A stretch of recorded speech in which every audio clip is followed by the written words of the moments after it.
Shalom. Semoga kita semua dalam keadaan sehat dimanapun kita berada pada saat ini. Dalam kesempatan ini kita akan merenungkan satu tema, cermin kehidupan.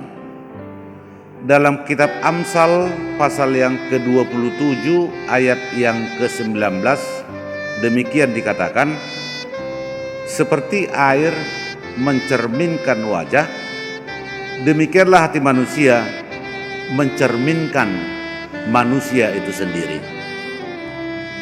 Cermin itu memantulkan apa yang kita berikan secara sempurna.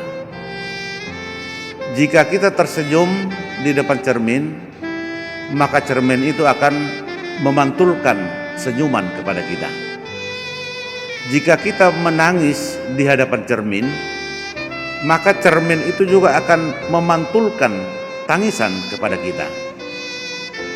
Jikalau kita menunjukkan kebengisan di hadapan cermin, maka cermin itu juga akan menunjukkan kebengisan kepada kita. Cermin ini akan memantulkan gemuk, kurus, hitam, putih, tinggi, pendek yang ada di dalam diri kita. Apa yang kita berikan pada hidup, maka hidup akan mengembalikan lagi kepada kita. Jika kita tersenyum pada hidup, maka hidup akan tersenyum kepada kita. Jika kita cemberut pada hidup, maka hidup juga akan cemberut kepada kita. Jika kita berbuat kebaikan, maka hidup juga akan mengembalikan kebaikan itu kepada kita. Jika kita melakukan kekerasan dan kejahatan, maka hidup juga akan membalaskan kejahatan dan kekerasan ke dalam hidup kita. Jika kita mau bermurah hati dan mengasihi orang lain, maka hidup juga akan memantulkan hidup yang bermurah hati dan mengasihi hidup kita.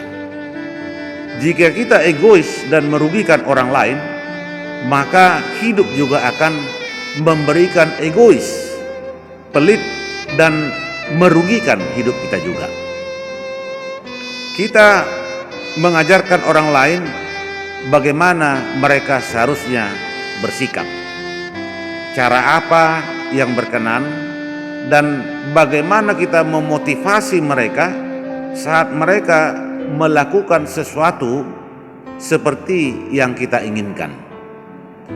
Jangan lupa bahwa mereka juga melihat bagaimana cara kita menghargai diri kita sendiri, apa yang kita ucapkan, dan bagaimana sikap kita kepadanya. Intinya, orang akan menghargai kita atau tidak menghargai kita, ini tergantung terhadap diri kita sendiri. Apa yang kita tabur, itu yang akan kita tuai nantinya. Karena itu marilah kita membangun diri supaya hidup ini menjadi lebih baik lagi dan lebih bijaksana lagi dalam menjalani kehidupan kita sehari-hari. Seperti yang dikatakan dalam Amsal 27 ayat 19 tadi, seperti air mencerminkan wajah, demikianlah hati manusia mencerminkan manusia itu sendiri. Salam sehat dari Gereja HKBP Balikpapan Baru. Selamat beraktivitas buat kita semua. Tuhan memberkati. Amin.